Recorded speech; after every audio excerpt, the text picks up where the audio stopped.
Gurur Brahma, Gurur Vishnu, Gurur Devo Maheshwara, Gurureva Param Brahma, Tasmai Shri Gurave Namaha. Chinmayam Vyapyat Sarvam Trilokyam Sacharacharam Tatpadam Darshitam Yena Tasmai Shri Gurave Namaha.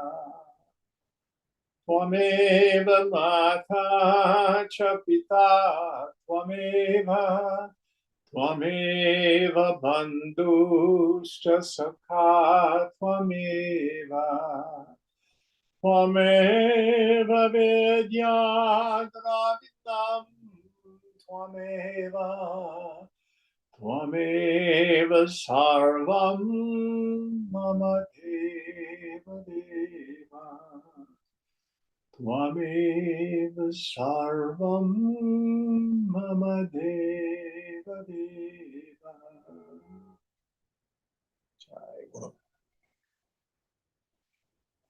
Om Sahana Vavatu Sahana Bhunaktu Sahaviryam Karavavahai Tejasvinavadhitamastu ma vidvishavahai. Om Shanti Shanti Shanti.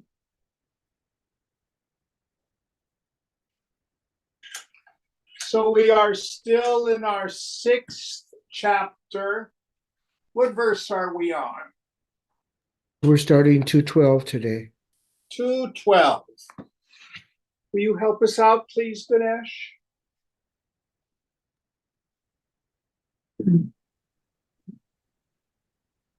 Sayat tatrekshate kinchit enan vagato enanan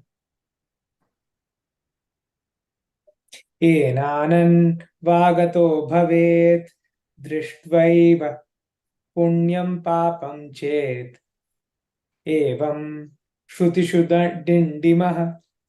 The Shruti trumpets that whatever objects are cognized by the self in any state, whether meritorious or unmeritorious, producing pleasure or pain, are not carried over from one state to another.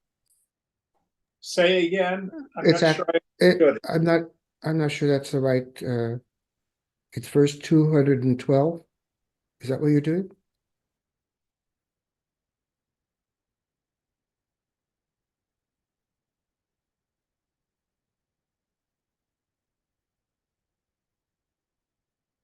Are you there, Ganesh? Sorry, it looks like I got muted. I have the wrong chapter. Mark, what is the page number? I believe it's 171 in my Kindle. Chapter 6, 212. Okay, let me get it. Sorry. Yeah, I managed to navigate to the wrong chapter. It's easy to do in this text. There's 15 of them. Okay, I think I got it. So, Mark, just to verify, Maya has created Ishvara and Jiva. Yeah, that's it. Thank That's you. right. Okay, awesome. Anandam avijnanam avashrishva rajivakau mayaya kalpita vetau tabhyam sarvam prakalpitam. Maya has created Ishvara and Jiva, represented by the sheath of bliss sheath of bliss and the sheath of intellect, respectively. The whole perceptible world is a creation of Ishvara and Jiva. Yes. So here he is, in a way, riffing a bit on Sankhya philosophy as it's found in Patanjali, where they posit a super Purusha, Ishvara, and the Jivas are these little individual Purushas. But I think a better way to look at it, he's really drawing material directly from Gaudapada's commentary on the Mandukya, where we analyze microcosmically. We're doing the great exegesis on Om. Om is divided into four quarters: Uman, silence, for waking state, dream state, deep sleep state, and the consciousness that which these three move. And then Gaudapada goes into talking about how microcosmically you have a physical body, macrocosmically there's the Jagat, the phenomenal universe. Microcosmically, you and I have a subtle body, thoughts and feelings. Macrocosmically, there's the total mind, Hiranyagarbha. Microcosmically, I have my own vasana bundle. We talked about this last time. My own experience of deep sleep, the Anandamaya Kosha. And this is called Ishvara, the Lord, he who wills, who wishes, who intends the whole universe. Now, Ishvara creates a phenomenal world that, in actuality, to you and me, is completely neutral. But I, as an individual, because of my vasanas, say, this is good, that is bad, that is pleasing, that is not pleasing, this is successful, this is not successful. The whole world is a combination between these two. And both are manifestations of Maya. So we can say Ishvara is the first manifestation that comes out of the infinite. Then all these various beings in it, they're way, way down the scale. Any thoughts on this?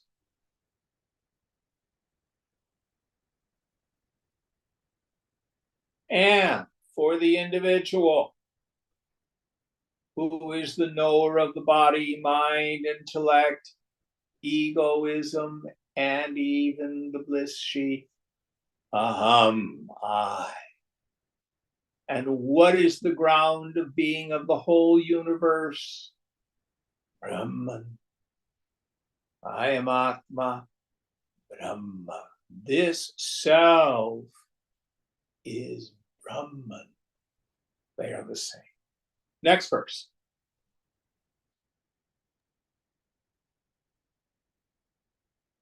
Ikshanadi praveshanta srishtireshen kalpita jagradadi vimokshantah samsaro jiva kalpitah. From the determination of Ishvara to create down to his entrance into the created objects is the creation of Ishvara. From the waking state to ultimate release, the cause of all pleasures and pains is the creation of Jiva. Yes, so he's summarizing the whole thing. The galaxies, the black holes, down to leaves and atoms, is all the creation of Ishvara.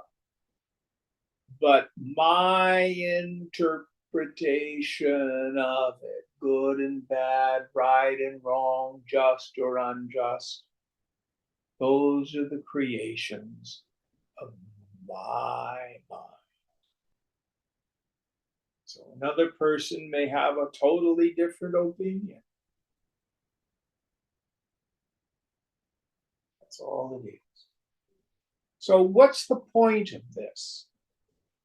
The point of this, first, to start with, is there is no objective world out there other than mine, Ishvara's mind, and my own individual mind. Nothing is ever good or bad, but thinking makes it so. So the yogi learns to not put a whole lot of weight into his own opinions. He can give up the need to be right, the need to hold fast to an opinion, knowing it's just the projection of the mind. The universe is unfolding as it should. Next verse. अद्वितीयं ब्रह्मतत्त्वम् असङ्गं तन्न जानते जीवेशयार्मा यीकयो पृथवः कलहं ययुः. Those who do not know the nature of Brahman, who is secondless and associationless, fruitlessly quarrel over Jiva and Ishvara, which are creations of Maya.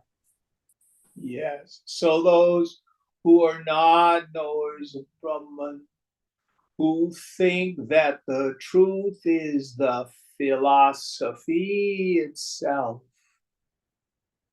they're the ones who get caught up into arguments over it. It's always very entertaining for me to see people who flame one another about dualism versus non-dualism on Facebook, parading ignorance. In the end, no system of thought is real. Now, Advaita Vedanta is not real, but it's a pretty powerful illusion because it has a tremendous capacity to remove illusions. When the mind has thundered to a stop,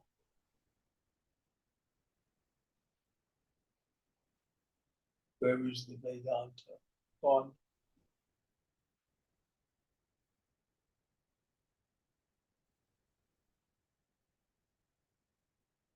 So this is why the Vedanta never needs to argue with some other philosophy or religion.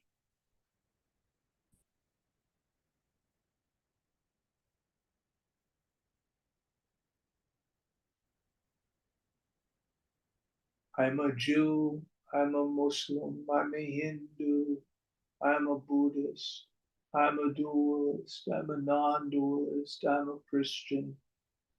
I could even be an atheist. Because all of those philosophical systems, religions, various creations of the human mind.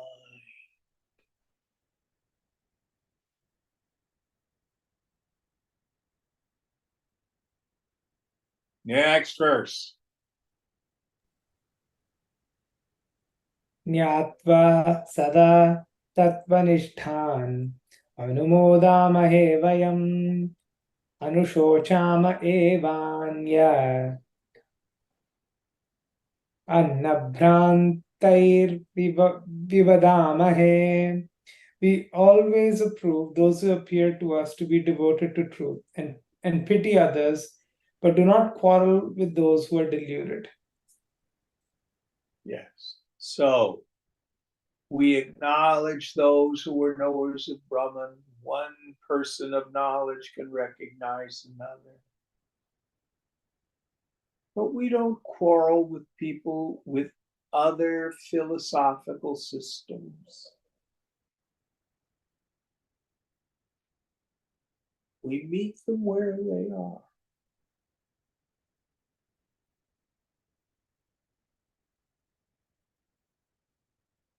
Always remember who you are speaks much louder than anything you can say. You have a quiet mind. You can hold sacred space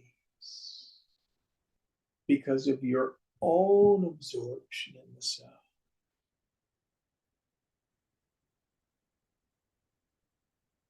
And people sense it. Then they may ask you, what's going on with you? Why are you so chill? But if our minds are agitated and our minds are loaded with desire, but we have the God talk, essentially what we do is undermine other people's faith. Because people can sense where we are.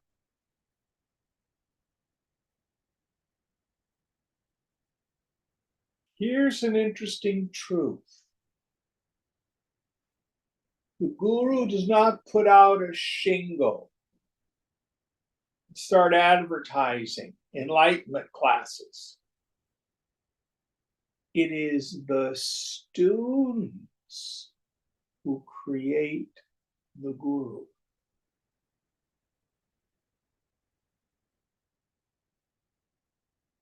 When people want what the guru has, then they come.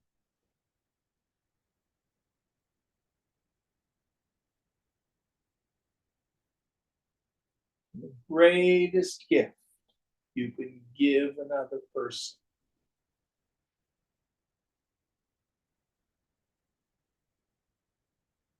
Shunya Prasad, the gift of silence, of emptiness.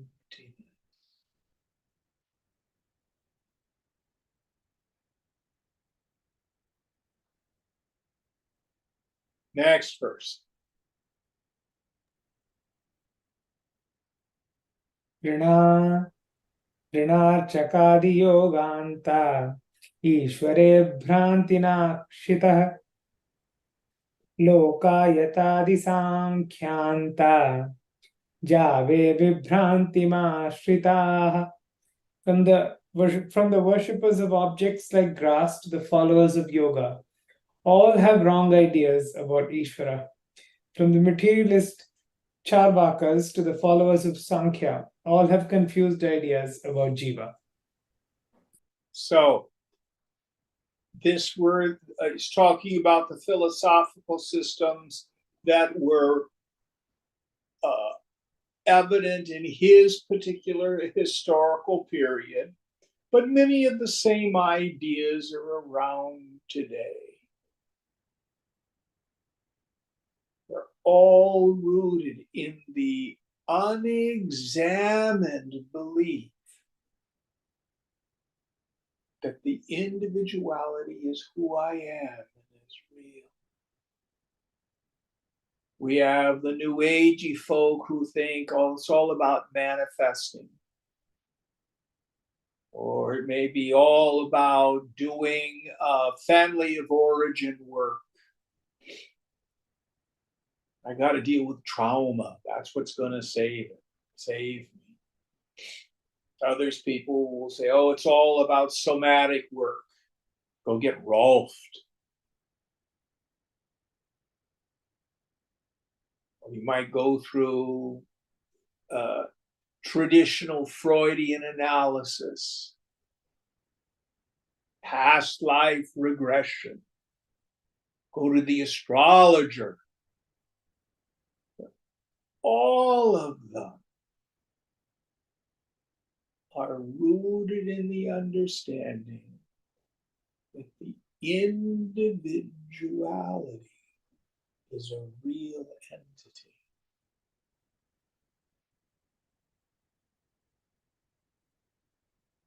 Whereas the jnani knows, oh, I'm not a person. I never was a person. It's just a very long, very different dream. Chidananda Rupa. I'm a form of this consciousness. That's my real nature. Next verse. अद्वितीय ब्रह्म तत्त्वं न जानन्ति यदा तदा भ्रान्ता एवखिलास्तेषाम्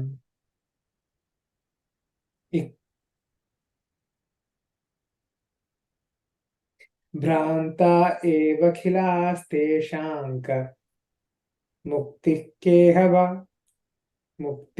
केह वा सुखम्. As they do not know the truth of the secondless Brahman, they all are wrong. Where is their liberation, or where is their joy in the world? Yes. So as long as I'm still identified as a person, what Vedanta says, when the Jiva Bhavana arises, simultaneously arises a goal. The feeling of being a person is inherently incomplete. When the goal arises, I either need to fix the world and I'll be better, or I need to fix me and I'll be better. Then comes kartavya, struggle, struggle, struggle, struggle. Journey, path.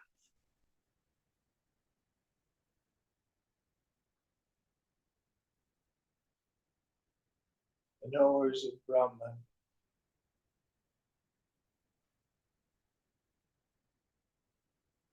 all the struggles cease.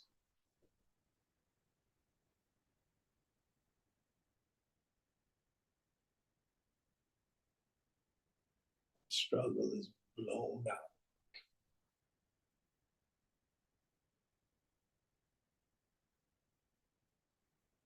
Next verse.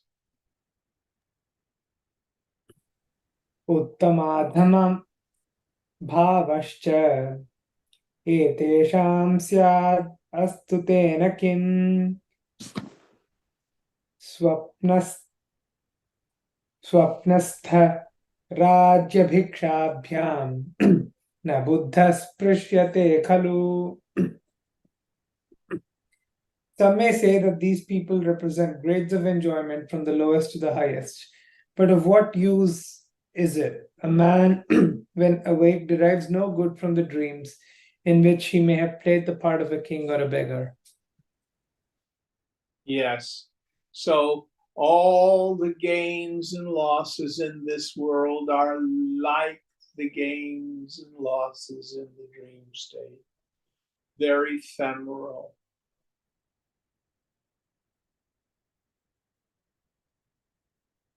And as long as I haven't achieved the object of desire, I can hold on to the illusion, the delusion. That's what's going to really make me happy.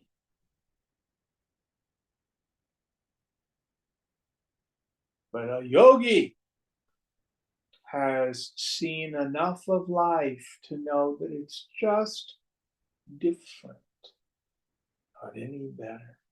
Actually, it isn't even that different.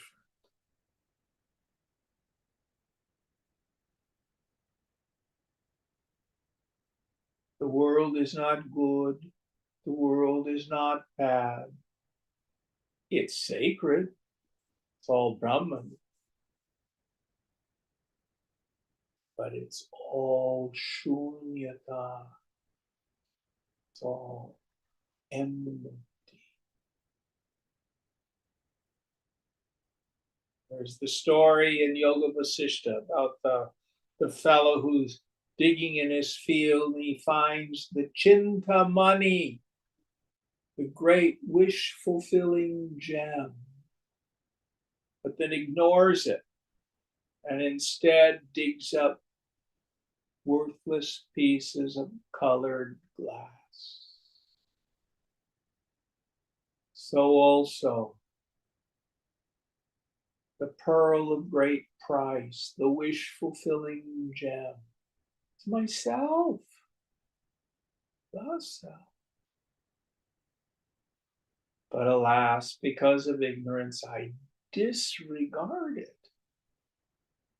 and instead go for the cash and prizes. And I'm not saying there's a little bit of joy. I like to say you get a nickel's worth of joy for 95 cents worth of work. And then in time, gone. Or your mind changes. This stuff used to make me happy last week. Now it's just a burden. Very funny. But you are inexhaustible.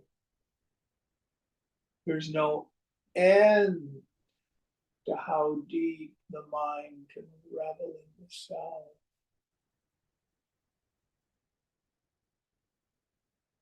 Always new, always available.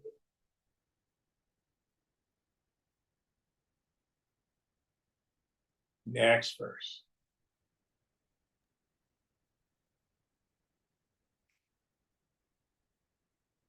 Tasman mumukshubhirnaiva matirjiveshavadayoh karya kintu brahma tattvam vicharyam buddhyatam chatat. Therefore, the aspirants to liberation should never engage themselves in disputations about the nature of Jiva and Ishvara. They ought to practice discrimination and realize the reality of Brahman. Yes. So getting caught up into pointless philosophical arguments accomplishes nothing.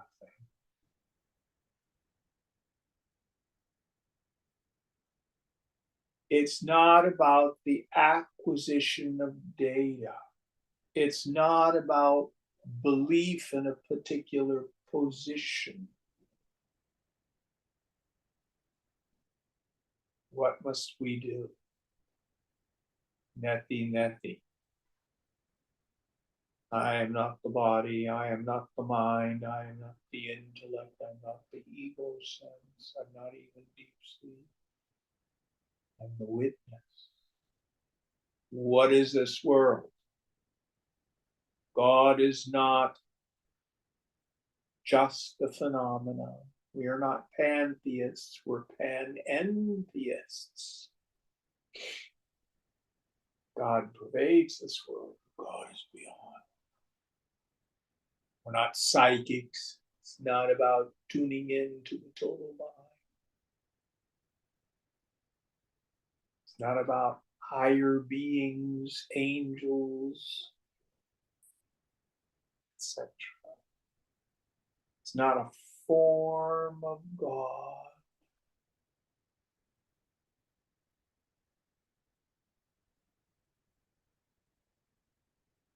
Ultimate reality, Brahman, Satchidananda, existence, consciousness, and bliss absolute. How do I find it?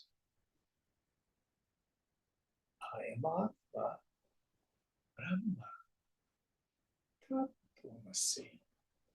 You are that. Investigate. Discriminate.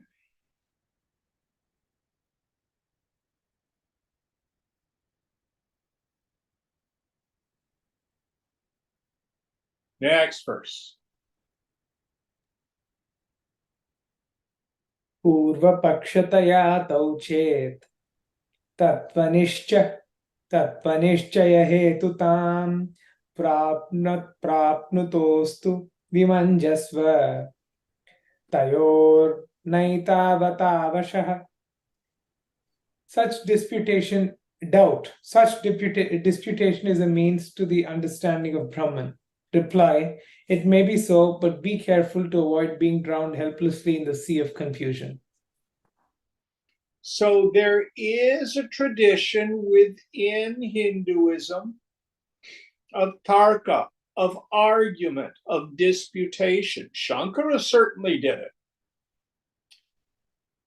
There are actually some YouTube videos of Tibetan monks walking around doing disputation. It's so funny. They've got a gesture where they go like this to make their point. And what this is for is to understand that real spirituality is profoundly reasonable.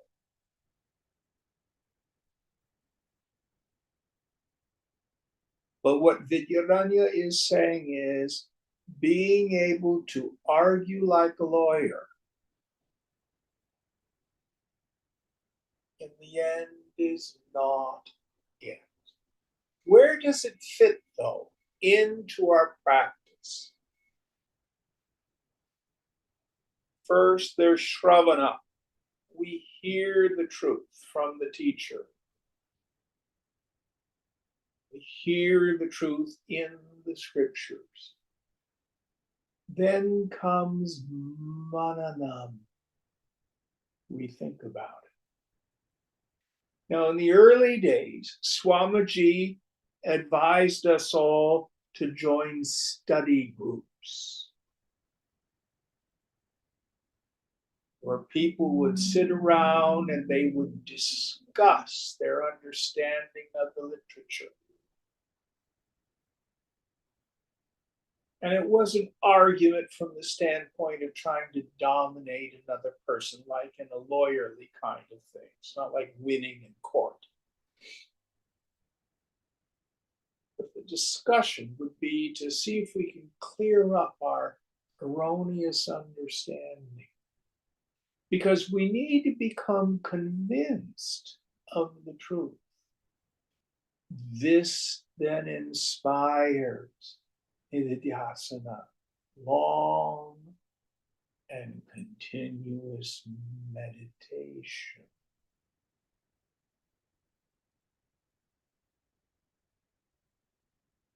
And it's there that the truth is proven to us in the laboratory of our own direct experience.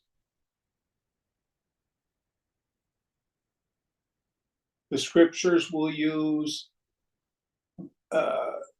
structures like Jnanam, Vijnanam, Cha, understanding and wisdom. That's how Gita frames it. Other scriptures will go Paroksha Jnanam, Aparoksha Jnanam, Cha. Paroksha Jnanam, indirect knowledge, meaning I understand it. Aparoksha Jnanam, direct experience.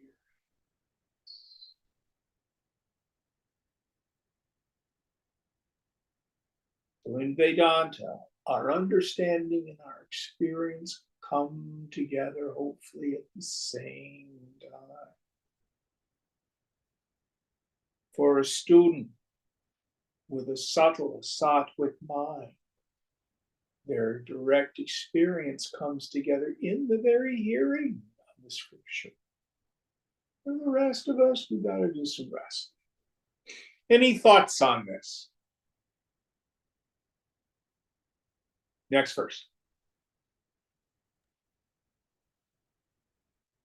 Asanga chiddibhurjivah sankhyoktastadra ishvarah yogoktastha yogostatva yogokta Statvamorathau Shuddhau Taviti Chet Shruno.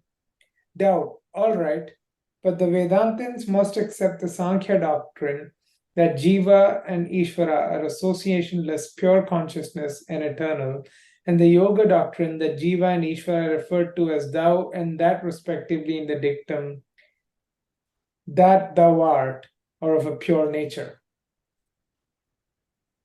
So this was the doubter is saying this?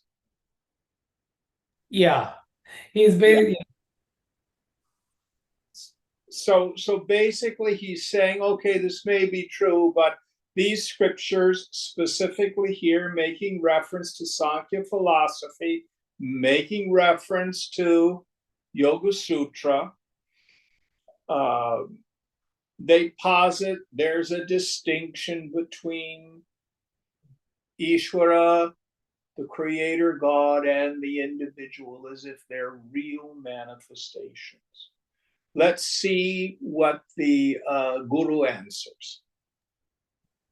Natat vomorubho no natat no natat pamoro moru bhavartha.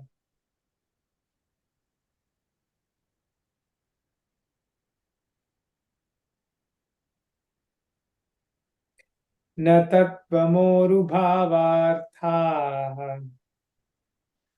Asmat siddhantatam gatau advaita bodhanayaiva sa kaksha kachidishyate. Reply: these two meanings do not accord with the Advaita view. They postulate a difference between Jiva and Ishvara, but in the Advaita doctrine, there is no distinction between that and thou. Statements appearing to make such a distinction are only steps towards understanding of non-duality. Yes. So here he gives us the great key. These apparently dualistic teachings are given to us when we are at an earlier stage of our understanding. So, when I was in the 7th or 8th grade and I was taking science, we were taught that an atom has a nucleus of protons and neutrons, and it was like a solar system. The electrons orbited it. Actually, that's not what happens. But it was an okay teaching at that time. We learned a bit about Newtonian physics. You drop two objects from a height and they will fall at the rate of 32 feet per second, whether it's a bowling ball or a marble. Well, actually, gravity doesn't really work that way. When you get to the very large bodies, larger masses attract with more force than smaller objects. There's so many ways you go into the very small quantum physics, the very big astrophysics. Now they're saying actually huge masses like stars bend space-time. That just warps my mind. Certainly nothing like the physics I learned in the 8th or 9th grade. But that was okay. That was useful for its time. Now listen carefully. Those of us who may have gone to a Catholic school as kids, and the nuns, the teachers may have been able to control us with the fear of going to hell.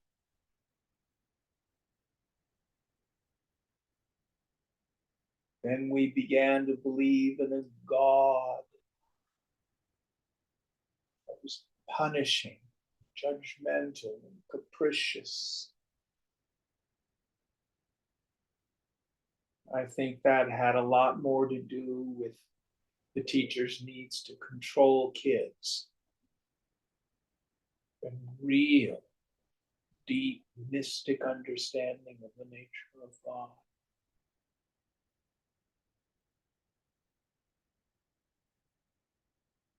I had a Hindu person whose husband had an accident ask me, "Are we being punished?" Nonsense.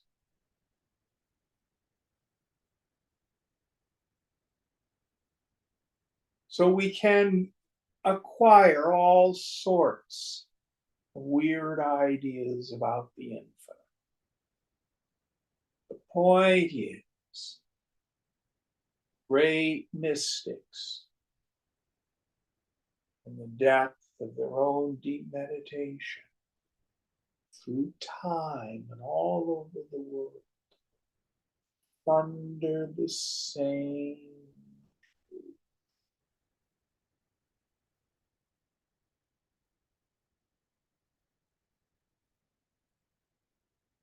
Prajnanam Brahman. Ultimate reality is consciousness. I am Atma Brahma. This self is Brahma. Tattvamasi. It's your very self. Who sees the moon? I do. That's what we're talking about. And at the moment of realization, the yogi exclaims, not that I'm an enlightened person. Aham Brahmasmi. I am Brahma.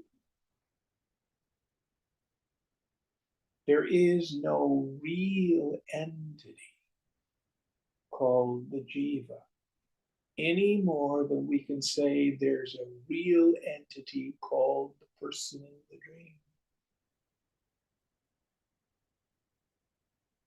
Certainly experience, but not real.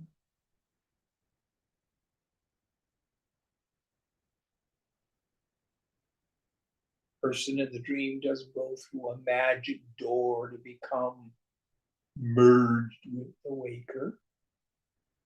It's gone because it wasn't anything substantial. It was chaya. It was a shadow.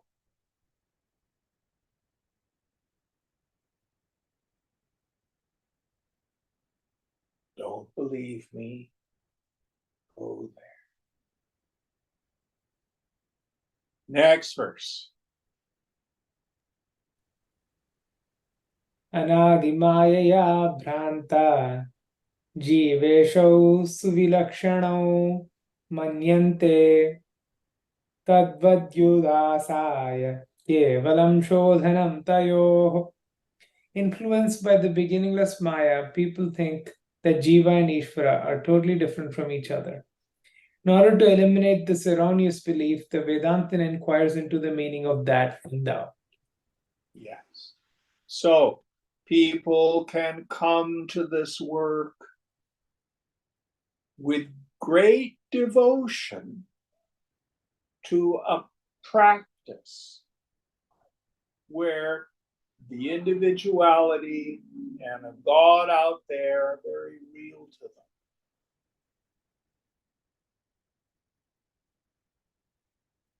No blame. Under the influence of Maya.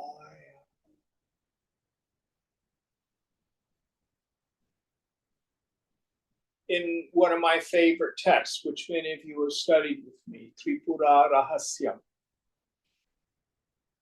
Parashurama comes to Dattatreya and his mind is very gross, full of anger. So Dattatreya says, go worship the mother goddess, and instructs him in her worship. which Parashurama does for 12 years. Brings him great joy.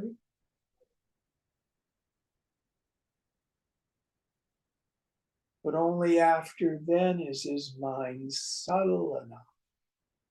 He comes back to Tathatriya and says, you know, Samvarta, the great sage, said this stuff to me, and I didn't understand. What's it all about? So we start the Jnana Kanda, the knowledge portion of that teaching. So it's not wrong, it's not bad.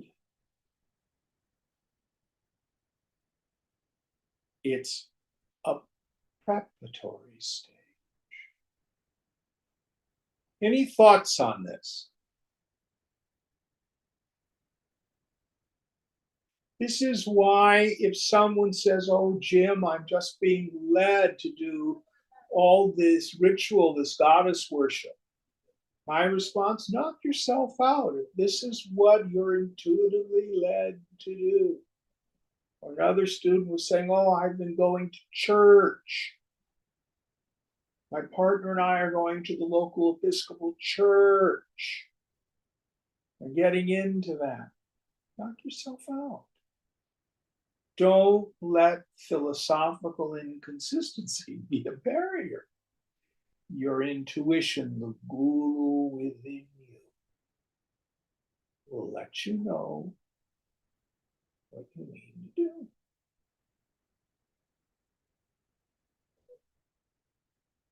Maybe you're led to do healing work. I, Jim, do healing work with energy or thought or stuff like that on another person. Why are you doing that? That's inconsistent. It's all a dream. If that's what you're led to do, knock yourself out.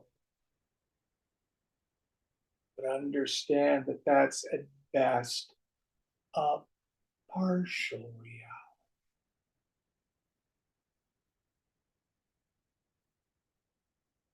It's not the ultimate truth.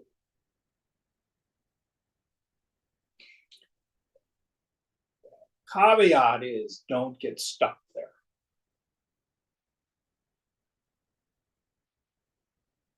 Any thoughts on that?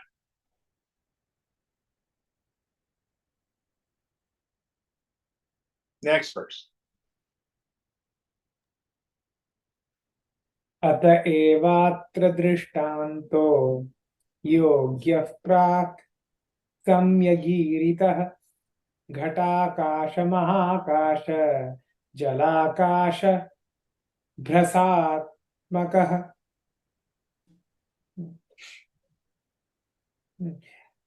जलाकाश Brakhatmakah. In order to demonstrate the truth of Advaita, we have cited the illustration of the Akasha conditioned by a pot. The unlimited Akasha, the Akasha reflected in water and the Akasha reflected in the cloud. So we have the space within the pot. Is the space really within the pot? If I move the pot, does the space move? No. When I break the pot, what happens to the space within the pot? Does it merge with the space? Oh, we're little space things and we're going to merge. No, nothing happens.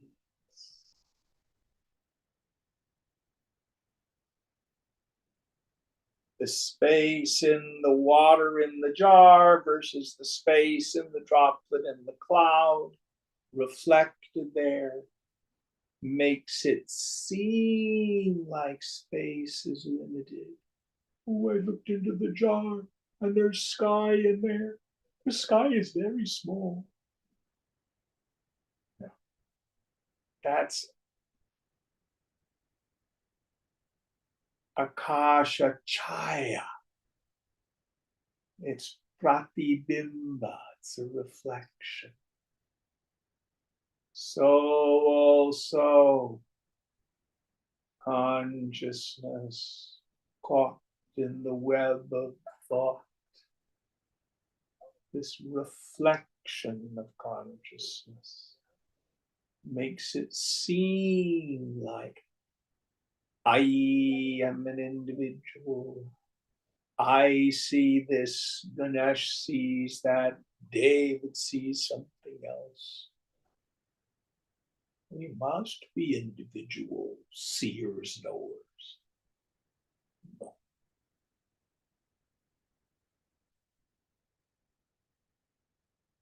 Your bodies are different, the equipments. The conscious entity is the same. Next verse. जलाभ्रोपाध्यधीनेत जलाकाशाभ्रखेतयोः आधारौ तु घटाकाश महाकाशौ सुनिर्मलौ. In the last two aspects of Akasha, the conditioning adjuncts are the water and the cloud, but their base is the Akasha of the pot, and the unlimited Akasha is pure and unaffected. Yes. So the space that's reflected in the water, in a lake, in a jar, in a droplet, is never affected by the adjunct where the reflection is showing up. So also, my body is different from your body. My feelings are different than yours.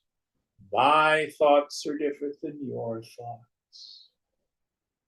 But the awareness that illumines them, enlivens them, is one.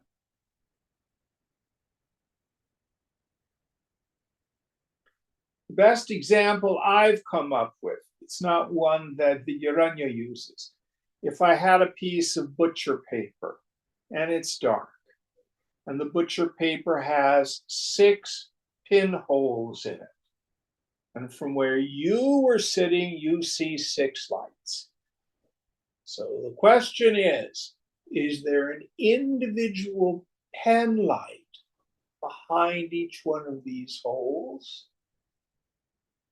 Or one powerful flashlight? What shows up on the other side is the same. Now, if these little pinholes had the capacity for self-reflection, this one would say, I wonder who I am, and looks within, I am a great flashlight. The one next to him looks within and says, I am a great flashlight too. I wonder if we're the same flashlight or 2 different flashlights. Scriptures, thunder. The self in me is not like the self in me. The self in me is the self in me. There's only one of us here.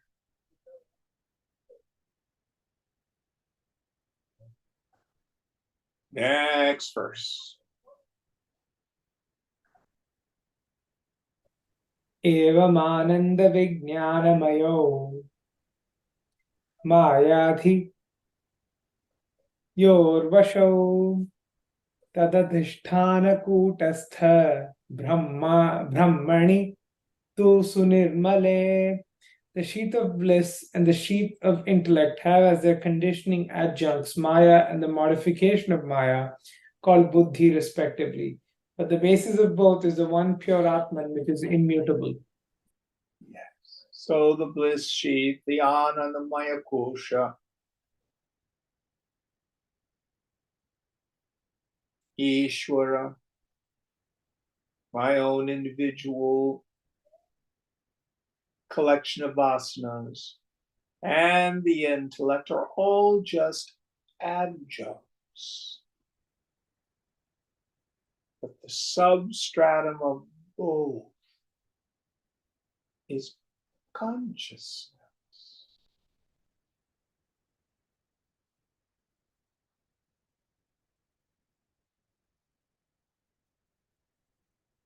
There is no real entity called the jiva.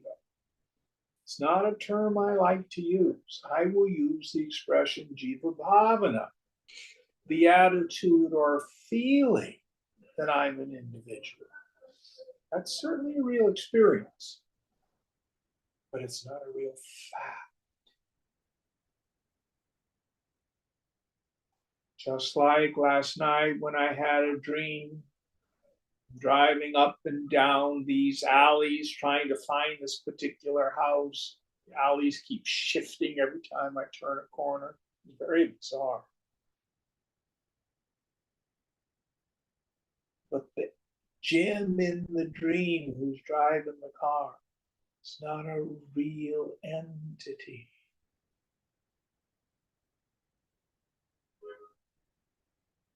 He's a creation of my mind. Certainly a vivid experience. Seen, but not real. This is no different. Take it easy. Don't worry.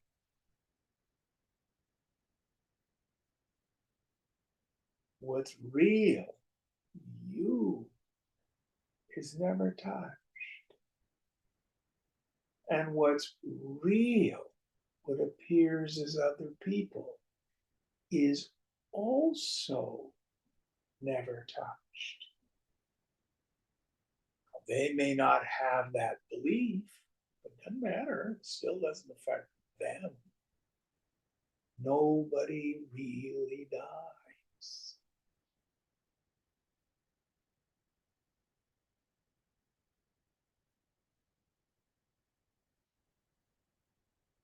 Next verse. What number are we on, Ganesh? 227. I think there's 250 something in this chapter. I think we have another 20 some. Okay, going on. Actually, there's more. There is 290 verses in this chapter. 290. Okay, we got a ways. Yeah. Etat kakshopayogena sankhyayogo mato yadi dehon mayakshatattvada dehon mayakshatattvada atmatvenamyu peyatam. As steps to our doctrine, we use as illustrations the doctrines of Sankhya and Yoga.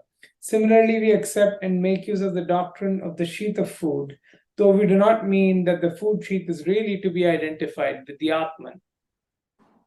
Yes, so in the Yoga Sutras, and what he's also talking about, there's a fellow named Vyasa. He's not the same fellow as Veda Vyasa, who's attributed to have written the Mahabharata and the Gita, etc.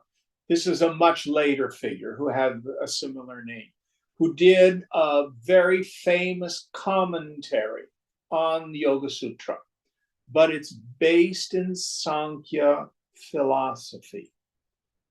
And what Vidyaranya is talking about is, I'm sure young people have come to the Sringeri Mutt to study with him, and they're yogis.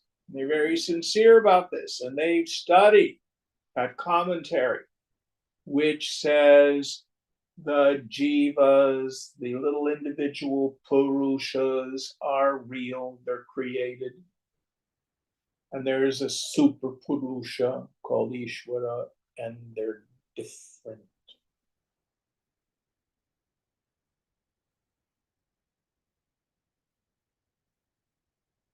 What Vidyaranya is saying is, There may be value in that teaching for those whose minds are absolutely gripped by Jiva Bhava, who don't have the capacity to even let go of that a little. But it's not what's really going on.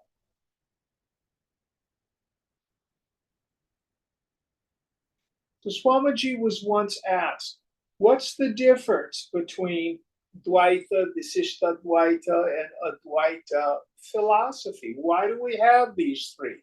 Dualism, qualified non-dualism, and the non-dual teaching. And his response was, it has to do with the experiences of the mystic.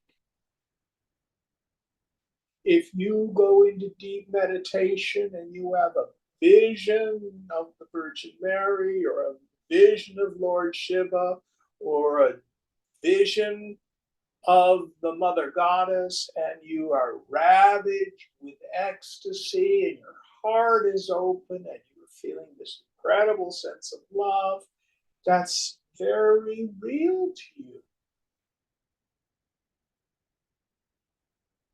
If, on the other hand, you have moments where you feel, oh, I've merged with the infinite, but I come back and I'm still Jim.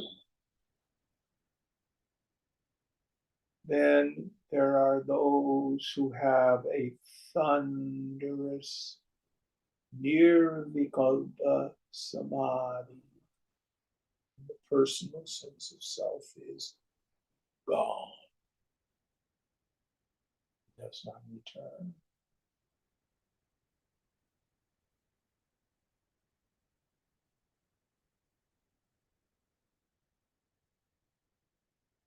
So it depends on the experiences of the mystic. And for each one, they will say, my way is the true way. Any thoughts on this?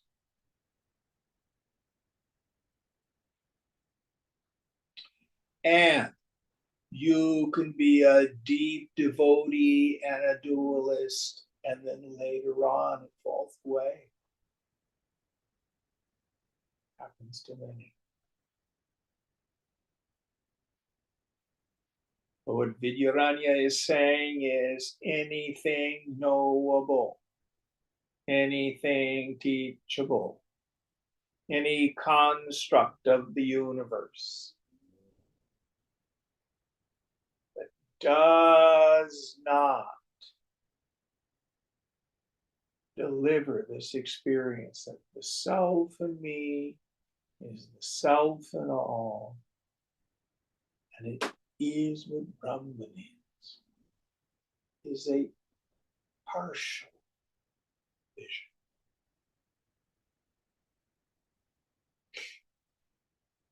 Next verse.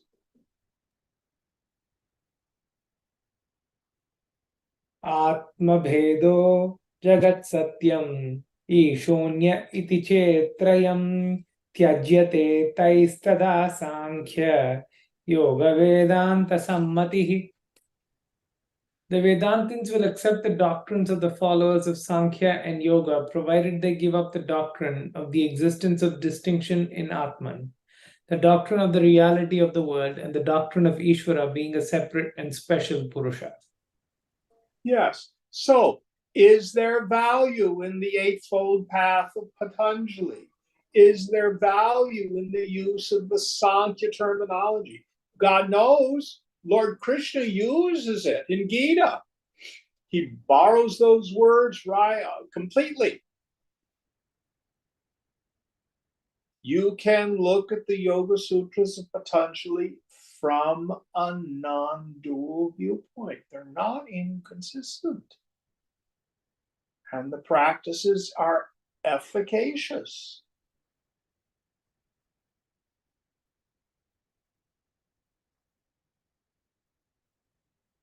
You can go to church. Have you accepted Jesus Christ as your Lord and Savior? Yes, that's fine.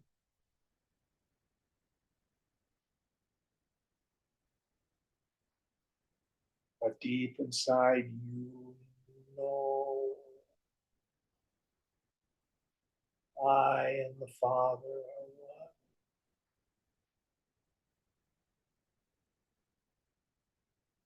one. Next verse.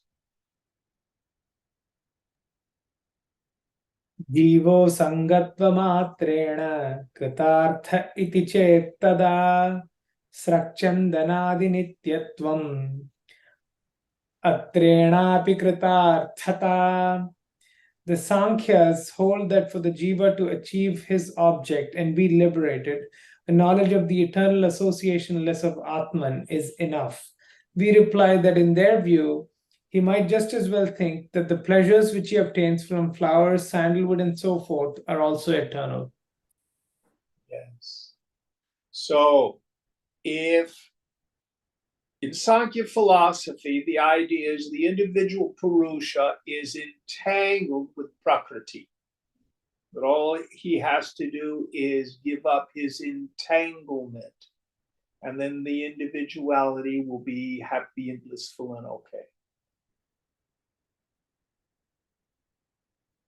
And what Vidyaranya is saying, it's still partial, it's still temporary. It's not about the individuality undergoing some ontological change. My being does not change. It's not what we're talking about. You don't become Brahman. You already are it. My problem is my stupid mind. In my stupid mind, I'm deluded and confused, which causes me to suffer. Again, I go back to Yoga Vasishta, where Vasishta thunders. Both bondage and liberation occur to the mind. The self is ever free. The self undergoes no change. And there's really only one real self-knowledge. That's the self-evidence of the self. How do you know you are you? You don't see, hear, taste, touch, smell, emote, or think yourself. Even the idea, oh, I'm Brahman, that occurs in Maya. But you never doubt that you are you. And big cosmic joke, everybody already has that. I may doubt what I am. I certainly doubt where happiness is.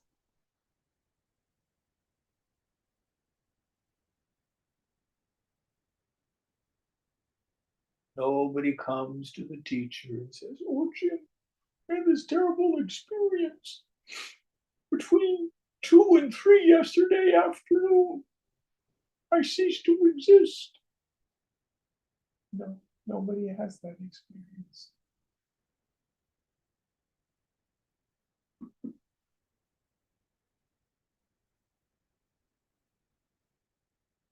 One more.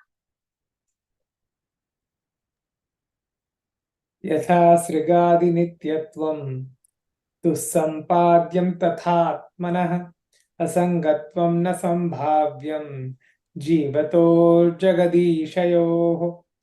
Just as it is impossible to establish the eternal existence of pleasures derived from flowers and sandalwood, so it is impossible to establish the associationless of Atman as long as the world and Ishvara are believed to be realities and ever existing. So I cannot attribute a separate existence to a God Ishvara as a real thing and a phenomenal world, Prakriti, as a real thing. To do so denies the fundamental omnipresence of Brahman. Now, again, Vidyaranya here is aiming these replies at a specific doubt. And I really don't think any of us have that doubt. We're not deeply wedded to Sankhya philosophy. We're not deeply wedded to Vyasa's understanding of the Yoga Sutras. So we don't have attachment to these ideas.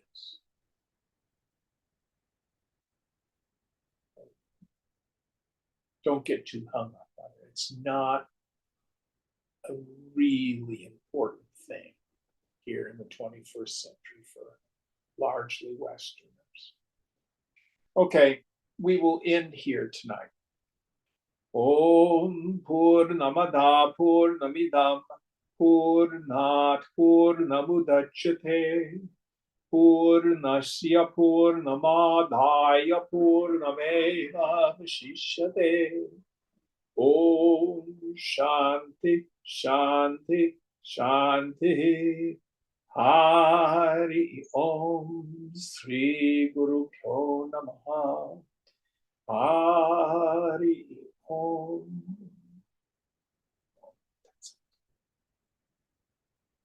Thank you all, and thank you, Ganesh.